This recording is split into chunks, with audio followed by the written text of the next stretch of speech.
Good day, everyone. Today, we share two great entrepreneurs, Henry C., the CEO of SM, and Reed Hastings, the co-founder of Netflix.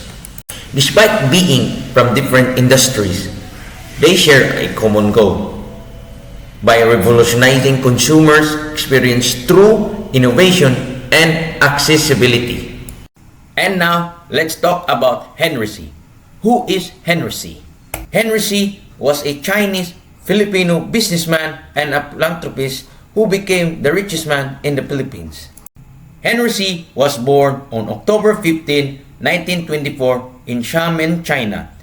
Coming from a poor family, he experienced hardship early in life. Seeking a better future, his father migrated in the Philippines and started a small sari-sari store. Henry joined him at the age of 12 and helped him run the store in Manila. After the war, Henry saw a business opportunity in selling shoes. In 1958, he opened his first shoe store in Corredo, Manila, called Shoe Mart. He focused on offering quality shoes at affordable prices, which attracted many customers.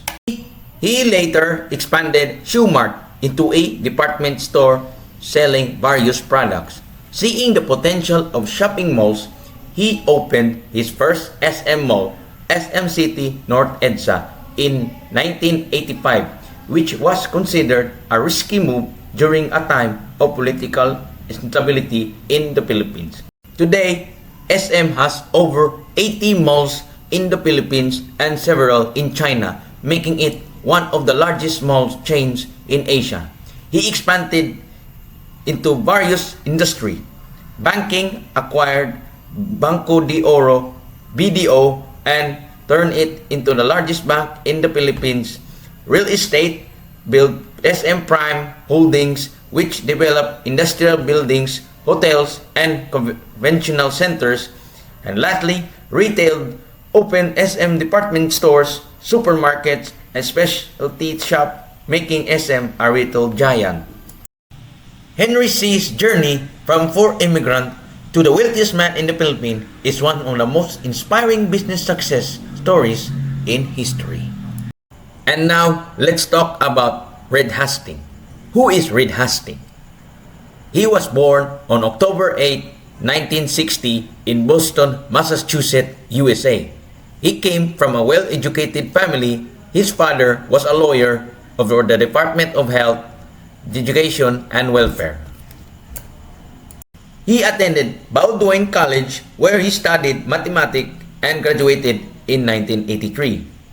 He joined Peace Corps and spent 2 years teaching high school in math in Swaziland, Africa, which he credited for teaching him leadership and resilience. And later, he earned master's degree in computer science from Stanford University in 1988. He started his first company, Pure Software, in 1991, which developed debugging tools for engineers.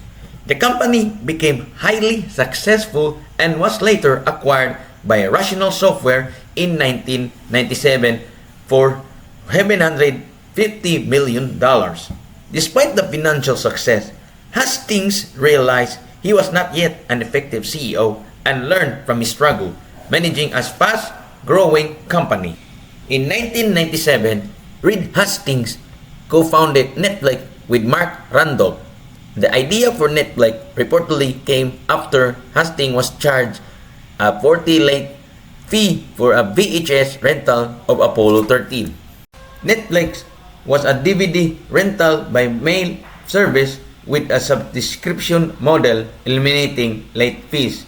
In 2007, Netflix pivoted to streaming, which changed the entertainment industry forever.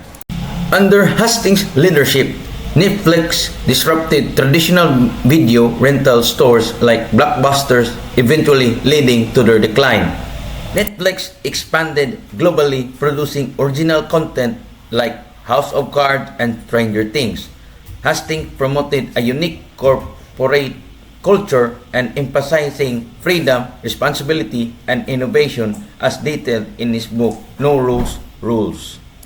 Hastings stepped down as CEO of Netflix in 2023, remaining as executive chairman. He is known for his forward-thinking approach, advocating for education reform and philanthropy. His success story highlights the importance of adapting to change, taking risks, and embracing technology. And that's all. Thank you.